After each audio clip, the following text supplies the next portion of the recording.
Look at this. How are you, I'm Stacey? great. How are I'm you?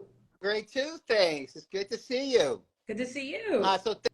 Thanks so much for joining us. I'm excited to have this first opportunity to talk to you. And Stacey, as I was just telling folks before you arrived, that I'd love to just hear a little bit about your own story.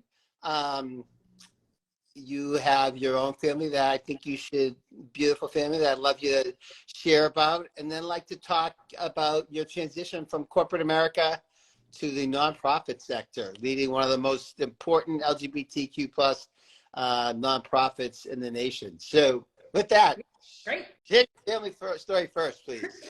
Thank you. So I have, so my family is my wife, Sherilyn, of 17 years, and we have 8-year-old twin boys. They're not 18 yet. 8-year-old twin boys who we adopted when they were 6 weeks old. And the journey to becoming parents was really difficult for us. We spent about, I would say, 8 long years trying to become parents. And, you know, time after time, the doors were shut in our faces. Time after time, we dealt with discrimination. I've told the story of when we had a adoption agency in Texas tell us that women who were placing their children for adoption would never select a lesbian couple.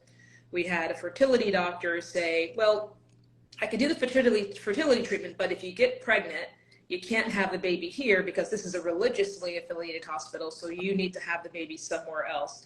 So that was just over and over again, doors were closed, and we were on our way to giving up on our dream of becoming parents. We were literally going to give up, and we finally connected with an adoption agency that was open to all families and all people who wanted to adopt.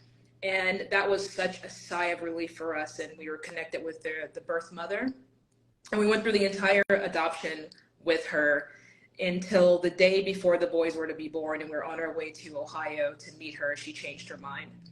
And she changed her mind, and the agency said, do not get on the plane, do not fly to Cleveland. She's changed her mind. She does not want to place these children for adoption.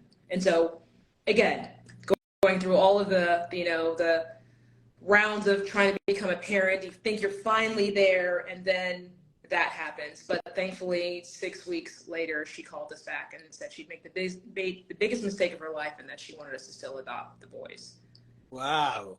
So is she in their lives that are your lives today? She is. It's a semi-open adoption, and she's still in their lives. They know who she is. They call her Mama K. And we send her pictures of the boys. They have sisters. She has 3 other children that she had.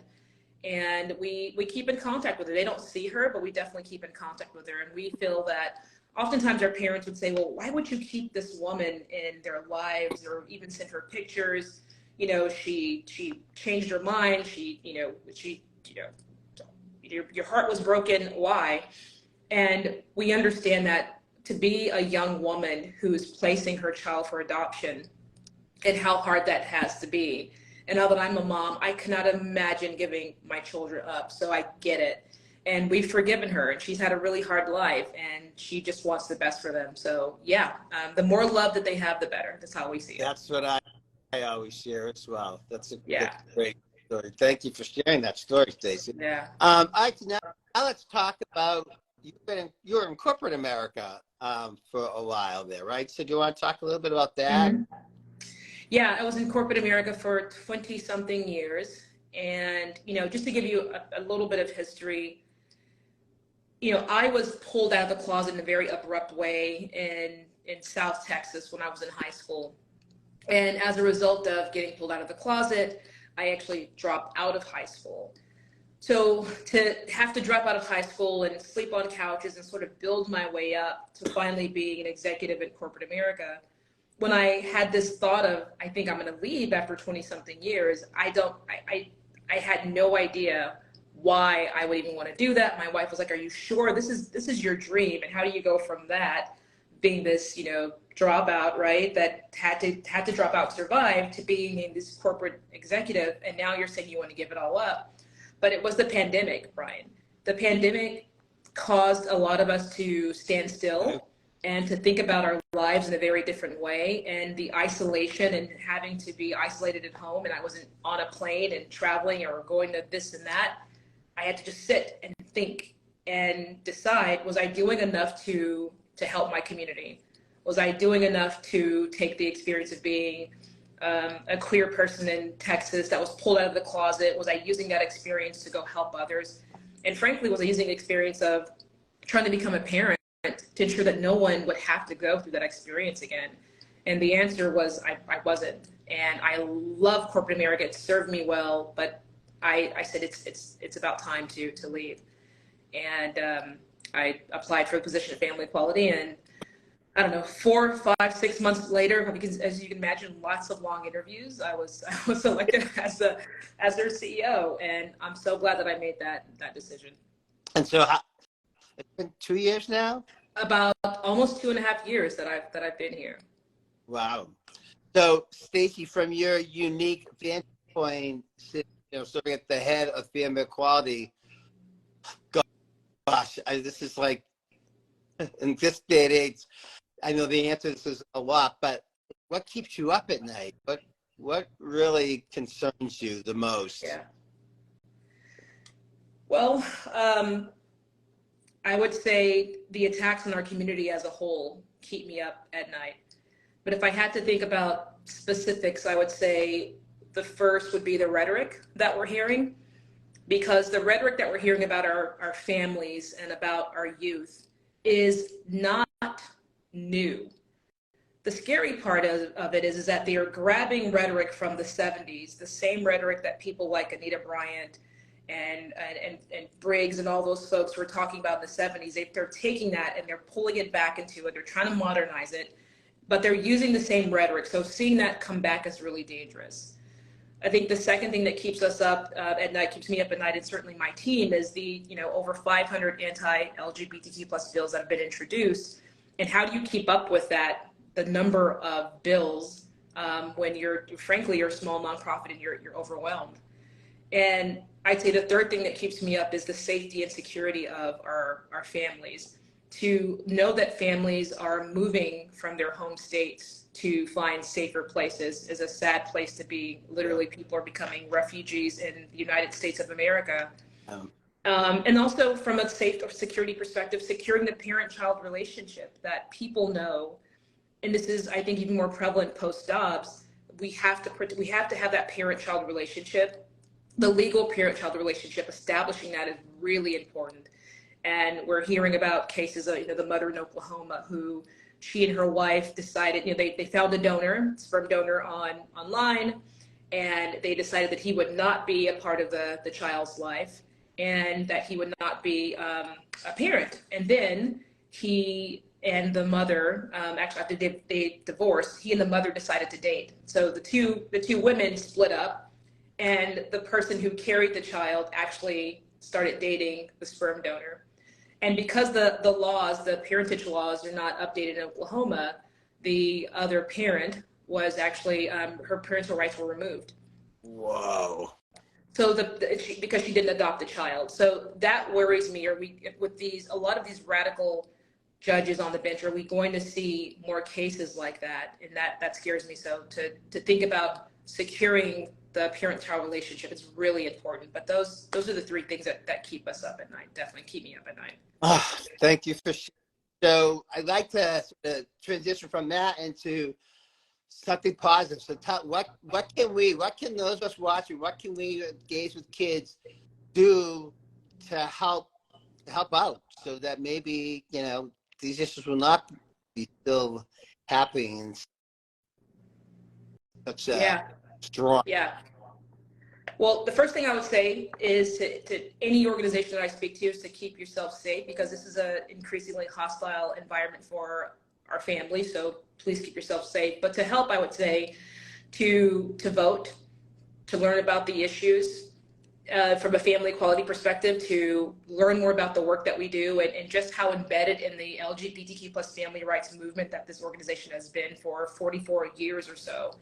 And to, use our resources, share our work, talk about it, go to Family Week. I know you have kind of your own version. Right. We could go to each other's, but, go to Family Week, And understand that the work that we do is really, really important to the movement, and we need more people to know about it so we can continue to do the work, because I think that we're going to be in this mess, I call it, for the next 5 or so, 10 years or so, and our families' rights are so important, and we are on the front lines protecting our families' rights. So I would say learn about our work, please vote. And also I would say, you know, share our content. We have lots of great content in terms of our videos and policy, you know, briefs and things like that. Share it, learn about it, read it, those kind of things. Okay, well, we'll definitely be excited that about this work you guys do is truly incredible, and so unfortunately so incredibly. So speaking of family, you know, I've actually been a couple of times, 2 or 3 times. Yeah. It's just, yeah, yes, we do a spring break and teen families, but to walk through B-Town and to see hundreds of families, all different shapes, all different colors. Yes. Everyone is at home, and there's just something truly magical. It's magical. You know, I had not been to P-Town before I took this job, and so I know. I was like, what am I doing with my life? And we went in 2021, I think was the first time, and I remember driving through P-Town with my wife and kids, and my kids were like, oh my God, what is this? They could see all the flags everywhere, and they would see a Black Lives Matter flag with a pride flag next to it. And I remember one of my boys said, you know, Mom, there's a white dad, 2 white dads with a black baby. How cool is that? And I was like, yes, that's our community. That's how diverse we are. They don't see that. And so it's just the beauty of P-Town is amazing. And we are expecting, we had about 600 families last year, and we're expecting about the same. And yeah, it's gonna be great. We have, you know, I hope that you can join us. We have, you know, Chasten Buttigieg is going to be there this year, and we're going to be doing a thing together with his new book, but it will be amazing. And now more than ever, our families are asking for events that help build resilience. Because like I said, this is a really tough time. So as we're fighting all the bills and the laws, how do we ensure that resilience is built into our strategies to help protect our community? And things like what you're doing for spring break, what we're doing for Family Week, I call those resilience builders, and our families need that now more than ever. Yeah, true that. Wow. Stacey, anything else that I haven't asked you about that you'd like to share? So other good news really quick. I would say, as we're thinking about all the attacks, and a lot of people are looking at the news, and sometimes it's hard to avoid what's going on.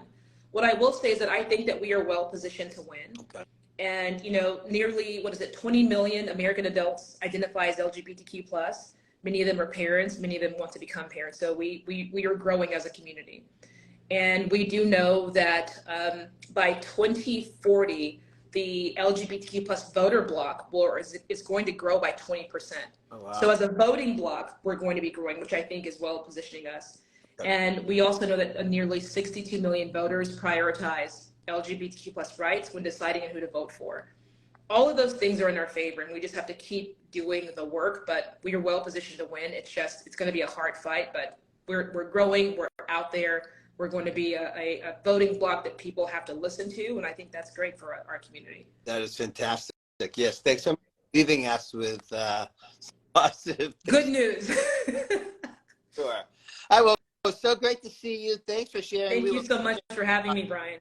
And, you know, I've said this to you before, whatever we can do to help out, we are huge super fans of you guys. So thank you so much. Thank you so much. I have a video that I'm going to send you called Love Lawyers in the Government that I would love if that you would share, and maybe if your members would share too. That'd be great. Absolutely. We'll send it over. We'll get the work. Well, great. All right. Talk soon. Thanks so much, Brian, for having me. My pleasure. Take care. Okay. Right. See you. Bye-bye.